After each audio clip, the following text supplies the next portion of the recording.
And we're back, and we have on the line Chris Wilmot, and Chris is president of the Major Indoor Soccer League Lancers. The news was announced today. Now, we knew there was going to be an indoor soccer team. We didn't know it was going to be in the best indoor league in America. And, Chris, can you tell us how this whole thing came about, please? Well, first of all, thanks for having me on the show. Let me tell you very briefly what happened. We were negotiating with the Pro Arena Soccer League, and they have a great commissioner, a number of good teams in the Midwest and the West Coast.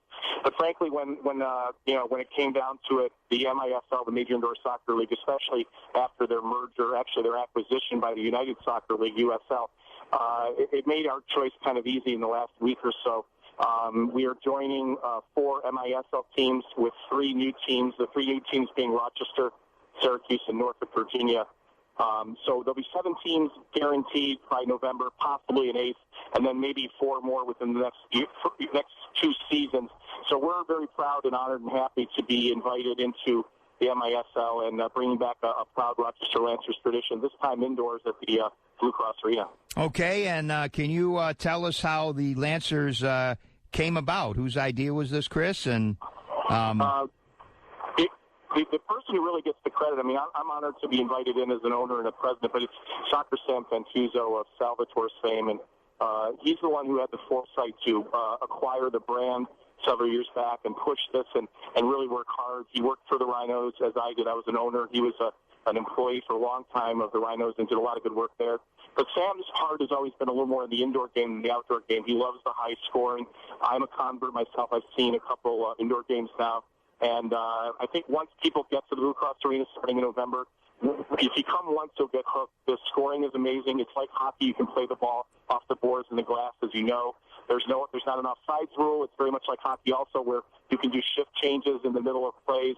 In fact, the play hardly ever stops. There are very few stoppages of play. So we really think we're bringing a superior product here to Rochester. We know we have a lot of competition. There are a lot of pro franchises here, and it is a recession, but we're going to keep those ticket prices very reasonable for families. And, again, if people come once, I think they'll come back.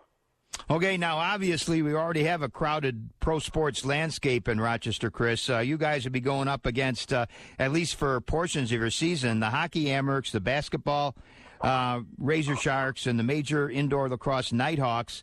How do you figure to get your share of supporters? I know you got to be counting a lot on the niche soccer fans, right?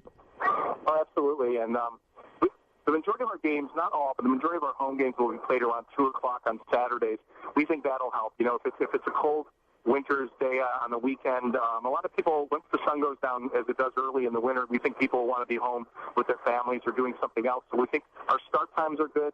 Certainly, we are adding to the challenge of carving that entertainment dollar up even a little more for families and fans. But as I said, I think once people see the sport, and we know, Sam and I know we can get people into the arena through our sales of sponsorships and tickets and our connections in the community, we just have a strong feeling that the majority of fans that come once will be repeat customers. And but as you say, it is a crowded landscape, and we don't want to underestimate that. Okay, and it's a pretty safe prediction, Chris. I imagine you're going to have quite a few pizza specials. Yeah, well, we all know that Salvatore's is the best in town, and I have a little bias there. But yes, we'll do whatever we can to push the best pizza in town, and frankly, we think probably the best pro team in town. And we will be announcing the next several weeks some major signings, coaches and also players. Several of them former Rochester Rhinos. I can't tell you who yet, but... Well, I talked to Sam today, and he kind of hinted that maybe Doug Miller, if you twist his arm hard enough, he might be able to be on the team. What do you think? Now, I know Dougie's about 42 now, but he's still the man in Rochester and for soccer fans. And he used to be, believe it or not, and I know you know, but maybe other people don't know, he was an even more accomplished indoor player than outdoor. And we all know he was the best guy in the outdoor league. Absolutely. In fact, I'm looking at him right now because I'm at the Italian American Sports Club dinner where Doug Miller's Rochester Ravens women's team is being honored. So Doug is in amazing shape. In fact, he looks about 25. He is 42. You didn't hear it from me, but some of the speculation may be correct about Doug Miller, but I'd rather wait till that was possibly official and, be a responsible president and co-owner. Okay, very good, Chris. Thanks a lot for checking in, and good luck. Thank you so much, Tom. Appreciate it. Okay, that's Chris Wilmot, folks. He is the president of our latest pro team, the Rochester Lancers indoor soccer team. And Soccer Sam, of course, everybody knows Soccer Sam, so you know there's going to be a lot of enthusiasm around that franchise. And starts up in November, runs through March, 12 home games, 12 road games.